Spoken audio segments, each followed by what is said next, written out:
जिल्हा परिषद व पंचायत समिती निवडणुकीच्या अनुषंगाने उंब्रज येथील बाजारपेठेमध्ये शरदचंद्रजी पवार पक्षाच्या वतीने सभा घेण्यात आली होती। या सभेमध्ये महाराष्ट्र राज्याचे माजी सहकार व पणन मंत्री बाळासाहेब पाटील काय म्हणले आपण पाहणार आहोत।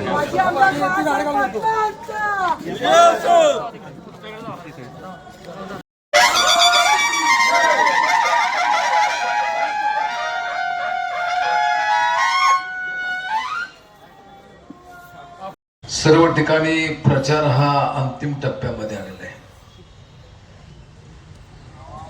अशा परिस्थितीमध्ये आपण आलो असताना मला आवर्जून या ठिकाणी उल्लेख करायला आनंद होतोय की हा विभाग हा सातत्यानं कला यशवंतराव चव्हाण साहेबांच्या विचाराची जोपासना करणारा, आदरणीय पी.डी. पाटील साहेबांच्यावर विश्वास ठेवून पुढे जाणारा आणि आपणा सर्वांचे नेते आदरणीय शरदचंद्र पवार साहेबांच्या विचारांना जाणारा हा सर्व भाग। अशा या परिसरामध्ये या निवडणुकीच्या निमित्तानं आपण सर्वजण सामोरं जातोय। खरं तर मतदान हे उद्या होणार होतं, पण दुर्दैवानं राज्यामध्ये अतिशय भयानक अशी घटना घडली, म्हणजे आपण कल्पनाही करू शकत नाही। या राज्याचे उपमुख्यमंत्री अजितदादा पवार साहेब यांचं गेल्या बुधवारी 28 तारखेला सकाळी 8:45च्या दरम्यान विमान अपघातामध्ये निधन झालं। 5 लोक एकंदर त्या विमानामध्ये होते। अजितदादांचा आपला संपर्क हा खऱ्या अर्थानं 99 सालापासून आला। आदरणीय पवार साहेबांनी राष्ट्रवादी काँग्रेस पक्षाची स्थापना केल्यानंतर जे राज्यामध्ये काँग्रेस व राष्ट्रवादीचं शासन जे आलं, त्या शासनामध्ये दादांच्याकडं या जिल्ह्याचं पालकमंत्रीपद आणि कृष्णा खोरे महामंडळाचं मंत्रीपद आलं आणि अजितदादा पवार साहेबांनी सुद्धा जिल्ह्याच्या सर्व विभागाचा आढावा घेणं, प्रत्येक 2-3 महिन्याने बैठक घेणं, जिल्हा लेवल मीटिंग घेणं आणि जे या जिल्ह्यामध्ये जो पाऊस पडतो, जो पश्चिम भागामध्ये जे पाणी वाहून जातं, त्यासाठी असलेल्या धरणाची अपूर्ण कामं याला दादांनी प्राधान्य दिलं आणि त्यामध्ये आपल्याशी निगडीत असलेलं जे आपलं मान नदीवरचं जे धरण आहे चाफाच्या तिथं, त्याला खऱ्या अर्थानं चालना ही त्या ठिकाणी देण्यात आली। त्या धरणामुळे काय घडलं की खालच्या तरेगाव कंत्रवाडी खाली शिवड्यापर्यंतच्या सर्व लोकांना किमान उन्हाळ्यामध्ये पाणी सातत्यानं मिळतं, कारण हे पाणी खाली जात असताना आपल्या भागातून जाते। तारळी धरणाचा सुद्धा जो प्रश्न आहे, त्या तारळी धरणाच्या प्रश्नासाठी सुद्धा दादांचं फार मोठं सहकार्य लाभलं आणि त्यामध्ये हॉल बसल्यामुळे नदी आता चार्ज राहते आणि त्या नदीचं पाणी सुद्धा या भागाला येतं। असं एक दूरदृष्टी असलेलं तुझं आपल्यातून गेला। जिल्हा नियोजनच्या माध्यमातून सुद्धा चांगल्या प्रकारे निधी देण्याची भूमिका होती। त्याचप्रमाणे या गावावर सुद्धा ते माझ्या माहितीवर 2-3 वेळा आले होते, अनेक कार्यक्रमाच्या निमित्त आले होते आणि इथं एक असं सांगितलं जातं की या छत्रपती शिवाजी महाराजांच्या पुतळ्याला पवार साहेब आले होते, बरोबर ना? आणि इथून गेल्यानंतर पवार साहेब हे राज्याचे मुख्यमंत्री झाले। तसं आम्हाला वाटायचं दादा इथून गेल्यानंतर राज्याचे मुख्यमंत्री व्हावे, कारण तेवढी त्यांच्यामध्ये धमक होती, जिद्द होती, काम करण्यासाठी त्यांचं त्या ठिकाणी अतिशय कष्ट, सकाळी 7 वाजल्यापासून ते कष्ट करायचे। थोडं राजकीय आपले मतभेद आले, आपण पवार साहेबांच्यावर राहिलो, पण त्यांचा आणि माझा हा कधी संघर्ष झाला नाही किंवा कधी असं काय ते मला म्हणलेस की तुम्ही असा निर्णय काय घेता वगैरे, मी तुम्हाला अनेक कामात सहकार्य केलं, असं कधी मला म्हणलेलं नाही, कारण त्यांना माहित होतं की हे शेवटी पवार साहेबांना सोडणार नाही। अलीकडे एक प्रक्रिया सुरू होती, त्याच्या खोलात जाण्यामध्ये काय अर्थ नाही। आता ते मीडियामध्ये आपण पाहतोय काय चाललंय, त्यातल्या एका घटनेचा मी साक्षीदार आहे। आता सगळं झाल्यानंतर बोलून त्या ठिकाणी त्यावर, ठीक आहे, तो प्रश्न वेगळा आहे, पण दादा आपल्यातून गेले आणि महाराष्ट्राची फार मोठी हानी झाली। महाराष्ट्रामध्ये फुले आंबेडकर शाहू आणि चव्हाण साहेबांच्या विचाराची जोपासना करणारे नेतृत्व आपल्यातून केलेलं आहे। आज आपण महाराष्ट्रामध्ये बघतो अनेक नेते आहेत, भविष्यामध्ये सुद्धा तयार होतील, पण एवढं जिद्दीनं तडफेनं लोकांसाठी काम करणारं अशा प्रकारचं हे नेतृत्व गेलं. त्यांना मी भावपूर्ण श्रद्धांजली या ठिकाणी अर्पण करतो. या निवडणुका साधारणपणे 3-4 वर्ष उशिरा होत आहेत, कारण राज्यामध्ये असल्या भाजप शासनानं बऱ्याच निवडणुका आपण बघितलं, नगरपालिकेचा जो 4-5 वर्ष उशिरा निवडणूक लावल्या. या निवडणूक उशिरा लावल्या. विलासराव देशमुख साहेब म्हणायचे की जिल्हा परिषद पंचायत समिती हे कार्यकर्ते निर्माण करण्याची कार्यशाळा आहे, पण या निवडणुका या ना त्या कारणाने पुढे जात होत्या. मग त्याला मान्य हायकोर्टाचे काही निर्देश असतील, आरक्षणाचा मुद्दा असेल, पण शेवटी या निवडणुका लागल्या आणि थोड्या गडबडीत लागल्या. कारण कसं, नगरपालिका झाल्या तोपर्यंत महानगरपालिका लागल्या.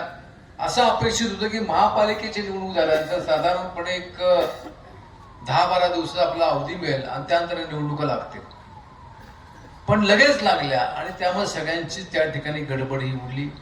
या मतदारसंघामध्ये सुद्धा हा वरचा जो जिल्हा परिषदचा गट आहे तो ओपन त्या ठिकाणी आला आणि ओपन आल्यामुळं अनेक मागणी ही या ठिकाणी केली आणि साहजिक आहे, शेवटी आपण मागणी तर करायलाच पाहिजे. मागणी अनेकांनी केली, पण शेवटी बऱ्याचशा विचारांती त्या ठिकाणी निर्णय घेणं हे क्रमप्राप्त त्या ठिकाणी होतं आणि त्याप्रमाणे आपल्या सर्वांची विचारांतून सत्ता आली, पण सत्ता एकटी येत नाही. जसं आपण म्हणतो लक्ष्मी एकटी येत नाही, संयम असणं महत्वाचं असतं, सुसंस्कृतपणा असणं महत्वाचं असतं. मग सत्तेतून एक ठिकाणी जी ताकद येते त्याचा वापर हा सर्वसामान्यांसाठी करणं आवश्यक असतं. मला सुद्धा 25 वर्ष आपण सर्वांनी महाराष्ट्राच्या विधानसभेमध्ये काम करायची संधी दिली. मला चांगल्या प्रकारचं त्या ठिकाणी शेवटी आमदार म्हणल्यानंतर फार ताकद असते. आता दाखवण्यावर अवलंबून आहे, शेवटी कुणाला अडवायचं, कुणाला जिरवायची, कुणावर रेट टाकायचं सगळं असतं. पण आपण चव्हाण साहेबांच्या विचारानं जातो आणि जात असताना मी नेहमी म्हणतो, सत्ता तुम्हाला मिळाल्या ना त्याचा वापर तुम्ही सर्वसामान्यांसाठी करा. कारण शेवटी लोक हे लोकप्रतिकडे आशाने येतात.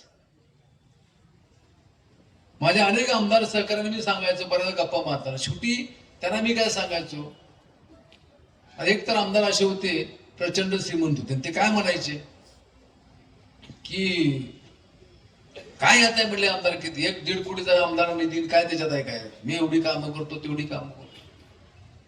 मी त्यांना सांगितलं की या राज्यामध्ये एखाद्या नगरीचा नगराध्यक्ष, एखादा महापौर, उपमहापौर हा कुठेही गेला तर त्याच्यापेक्षा आमदार रिस्पेक्ट फार असतो. ती सर कुणाला येत नाही, ती सर त्या ठिकाणी येत नाही. आणि राज्यामध्ये एवढी 9.5-10 कोटी जनता आहे, 288 लोकांच्या नशिबी आहे. मग ते आपल्याला मिळालं नशिबानं त्याचा चांगला वापर करा.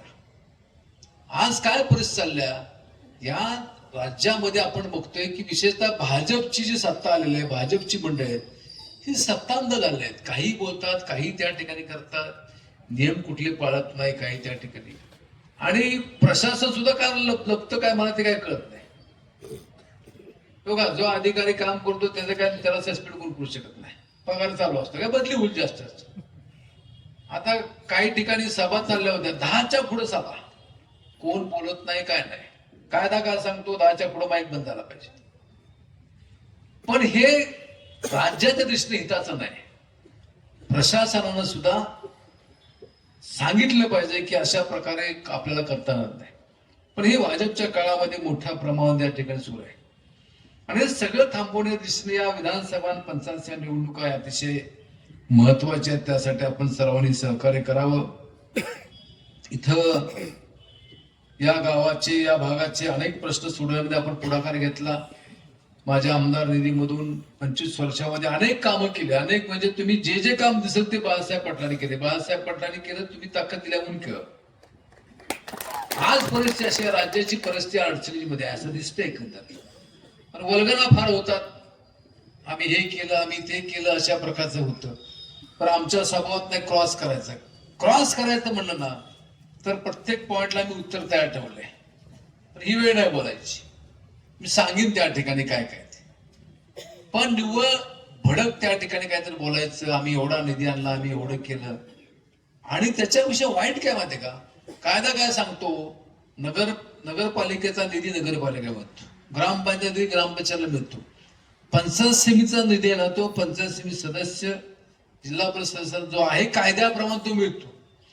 मला असं कळलं की काही मंत्री महोदय येतात, सांगतात की जर तुम्ही आम्हाला संधी दिली नाही तर आम्ही तुमचा निधी अडवतो. कुठला कायदा होईल? कुठलाही कायदा नाही, तो निधी ठरलेला त्या ठिकाणी. पण भीती घालायची. मी काल अशीच शामगावला सभा होती, मोठी सभा झाली तिथं एक आमदार मोदयांनी सांगितलं, मतदान जर केलं ना मग तुम्हाला पाणी मिळून देणार नाही, विचार करा. हे काय पद्धत आहे? मतं बघणार मी, प्रत्येक गावात किती मतं आले, अरे काय करायचं आहे, लोक ठरवून दिलं काय त्या ठिकाणी. लोकांना अधिकार आहे, एखादी मुद्दा लोकांना पटला नाही मतं दिली. चव्हाण साहेब नेहमी म्हणायचे बेरजेचं राजकारण करा, आणि बेरजेचं राजकारण करण्याची भूमिका घेणं गरजेचं आज भाजपच्या काळामध्ये ते दिसत नाही.